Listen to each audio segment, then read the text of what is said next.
Und wir wollen darüber sprechen, zum einen mit Leonie von Randow für uns hier in Berlin über die politische Tragweite. Aber natürlich schauen wir auch nach Aschaffenburg zu Daniel Koop, wollen dort auch beginnen.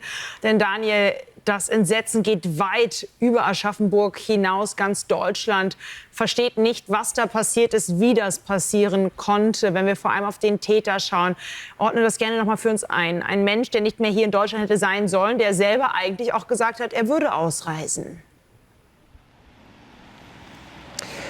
Ja, also das ist definitiv das Thema, was die Menschen hier an diesem Morgen, glaube ich, am meisten auch beschäftigt. Denn wir haben das vom bayerischen Innenminister gestern gehört und das Stichwort Behördenversagen, das steht hier sicherlich auch im Raum, wie es denn sein kann, dass jemand quasi gegenüber den Behörden erst einmal versichert, dass er ausreisen würde, zwar nicht zurück nach Afghanistan, aber zurück nach Osteuropa, wo er damals dann eingereist ist, aber das Ganze dann nicht mehr richtig verfolgt wurde. Und was wir ja auch gestern Abend gehört haben, dieser 28-jährige Afghane, er ist in der Vergangenheit auch schon auffällig gewesen. Unsere Kollegen der Bild-Zeitung, die waren auch schon vor Ort gewesen bei der Flüchtlingsunterkunft und hatten dort die Möglichkeit, sich auch mit verschiedenen Menschen zu unterhalten. Also da gab es zum Beispiel einen Vorfall mit einer Frau aus der Ukraine, der wohl noch gar nicht so lange zurückliegt. Diese Frau soll er wohl auch mit einem Messer bedroht haben. Und eine weitere Person, die in dieser Unterkunft gelebt hat, sie hat gesagt, auf Grund seiner Anwesenheit habe er immer schlecht geschlafen. Also es ging eine Gefahr von diesem Mann wohl aus. Und die Frage steht natürlich im Raum, warum hat man da nicht konsequenter auch vom Landkreis durchgegriffen?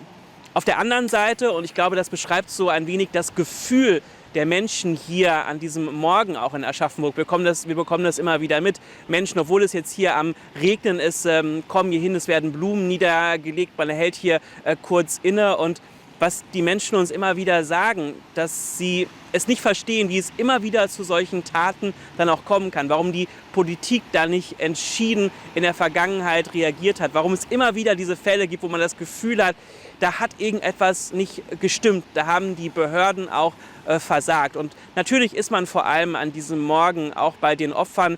Wir dürfen das nicht vergessen, es war ein kleines Kind, was hier auf brutale Weise ermordet wurde, mit marokkanischen Wurzeln. Dann ein richtiger Held, der sich vor diese Kindergruppe stellen wollte, ein Mann. Und auch er ist auf brutale Weise von diesem 28-jährigen Afghanen ermordet worden.